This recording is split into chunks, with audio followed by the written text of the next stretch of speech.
Hello everyone, and welcome to the Velvet Lounge cooking session. I love doing these cooking sessions because we get a lot of questions from people. On our Facebook page, we've been getting a few questions. The bad thing is no one is subscribing and no one is following.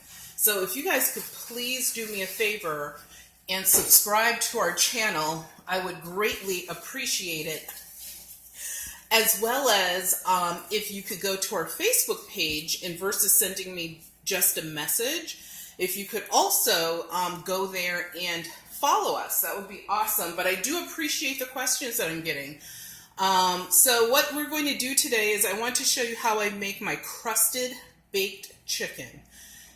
I always tell you guys how easy everything is. I promise you it is easy as all the other recipes I've showed you so far. So most people are intimidated, and I understand it, by a whole, not too long for this world chicken. Because you do have to, go inside of the cavity of the chicken.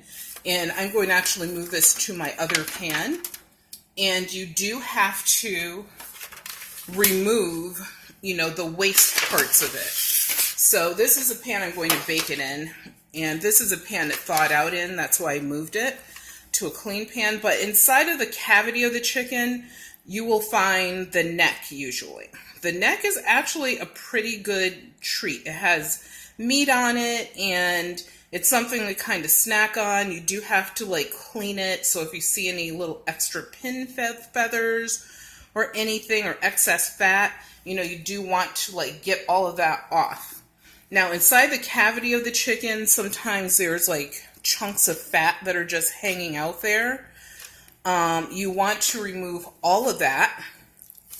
And yeah, this is not pleasant, sticking your hand in a cavity of a chicken or any animal to remove guts and stuff, because at the end of the day, that's kind of what you're doing.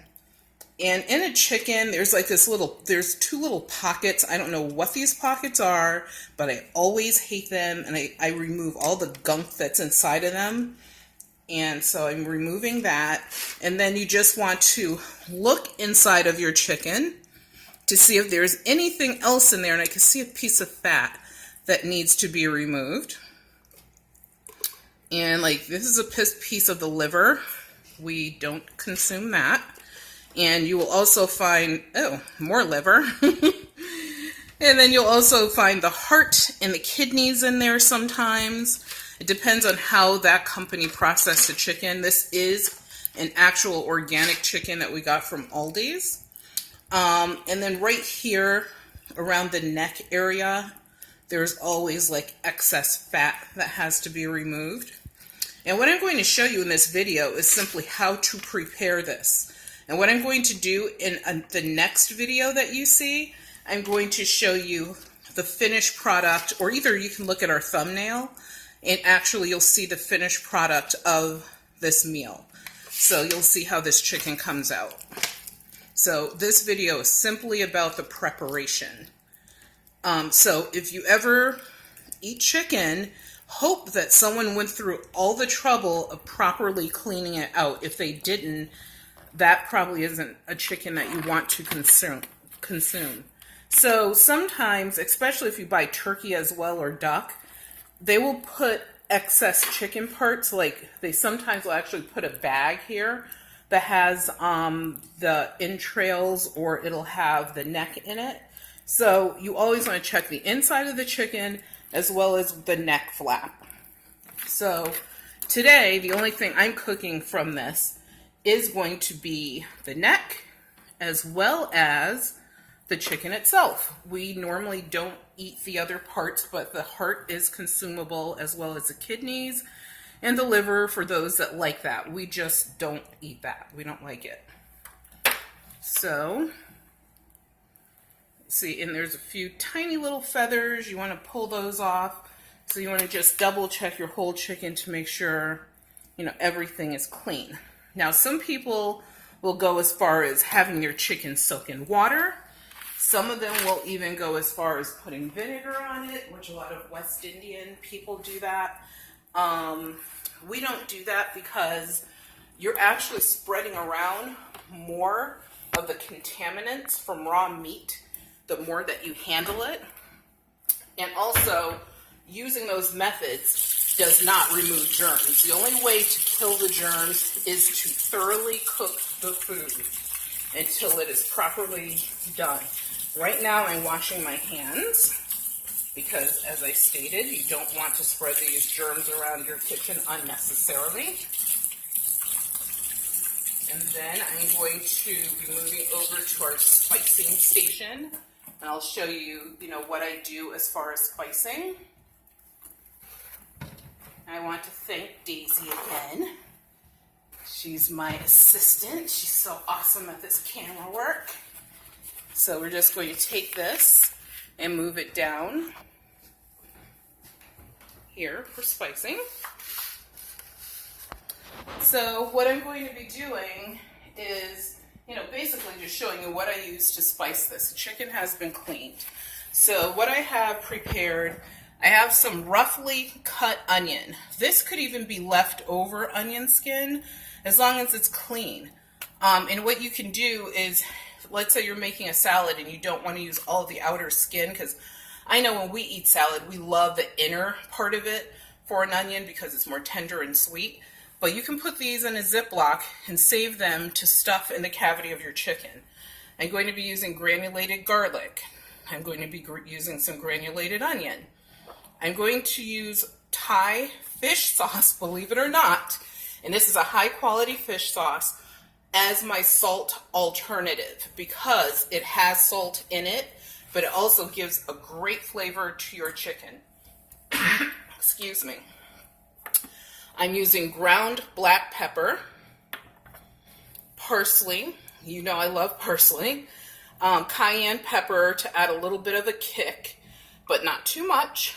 I'm going to use some dill weed as well as thyme, and these are dried spices.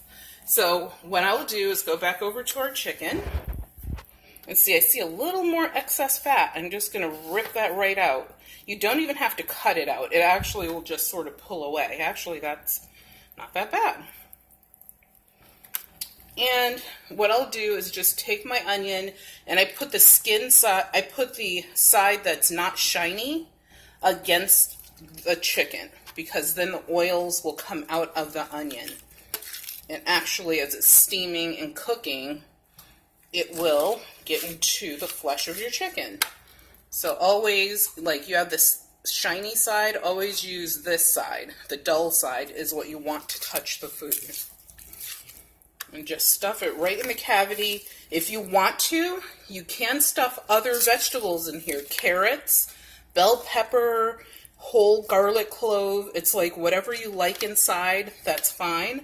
If I was doing like a fancy dinner, then I would actually probably use more vegetables. You could use celery inside as well. But because I am not, I'm doing just our standard dinner tonight, I'm not going to do that. So I'm going to wash my hands again before I start touching my spices. So yes, with preparing raw meat, especially when you have to put your hands in it, there should be soap already out and available and plenty of hand washing going on. So coming back over, I am going to have one clean hand and one dirty hand. My clean hand is the one that will touch my spices, and I'm just going to start sprinkling spices all over this chicken. And what I do is one side at a time. I'll flip it, and then I'll do the other side with the same amount of spice. That's my onion, granulated onion.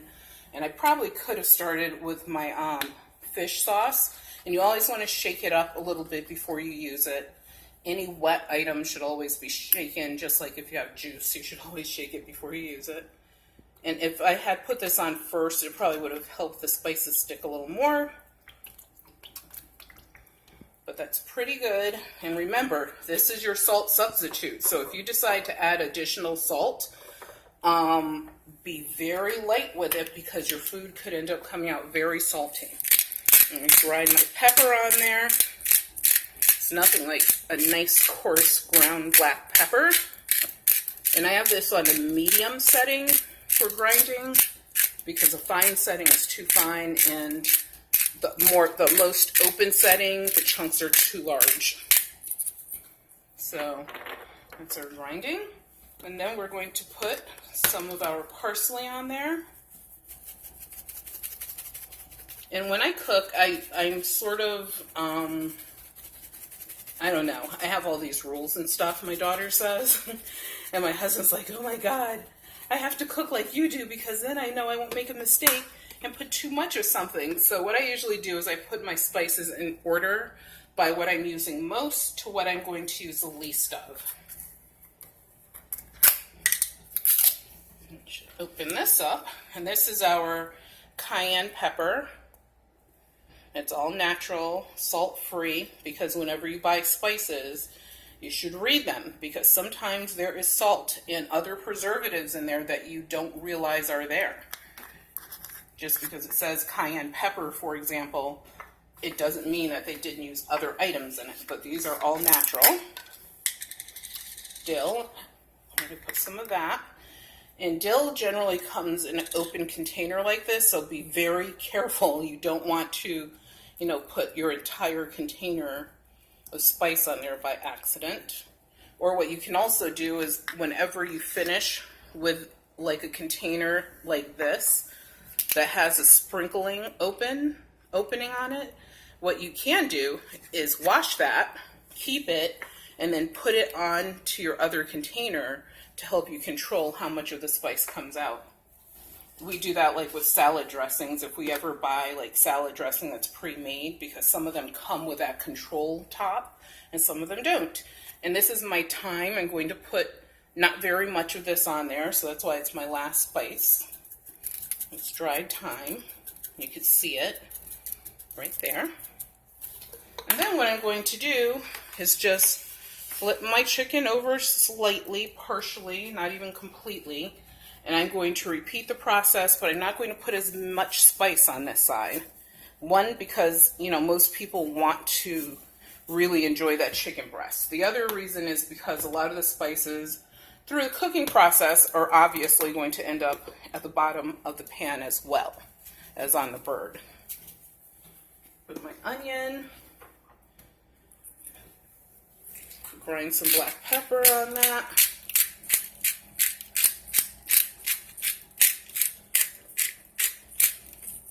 And something else that you can do that's a time saver and a money saver for your family is if you are, like in your family, if people really don't like eating the back of the chicken, you can save that and use it in a soup in the future.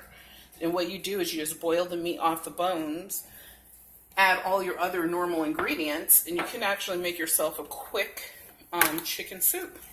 Add noodles and you'll have chicken noodle soup. So you just put it in the freezer and wait until you actually need it. And cayenne.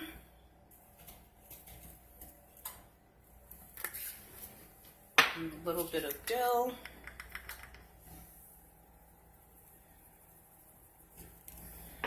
And dill is such a great but underused spice. It's a really excellent flavor to it. Helps really freshen up the flavor of your food. This is your thyme. And then we'll flip that back over, and you saw the spices on the bottom of this pan. Piece of onion trying to escape that in there. And see my neck, I did nothing with it because there's just enough excess spice that spilled on that. And then what I will do is bring this over, put it in my preheated oven. My oven is preheated at 385 degrees, and this will cook for approximately 2.5 hours.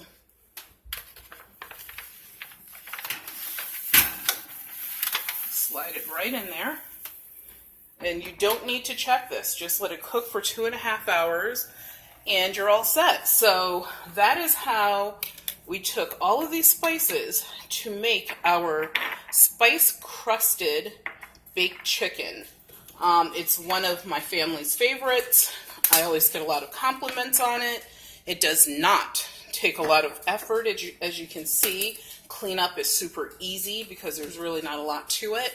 So I want to thank you guys for visiting with us today and take a look at our finished product in the thumbnail. And I would like you to please subscribe, share, and leave us a comment about your favorite spices you like to use for chicken. And we might actually try one of your recipes. Give us a challenge. You know, if you have something you want us to try, we're willing to do that. So we want to thank you for visiting the Velvet Lounge today and hope that you have an excellent evening.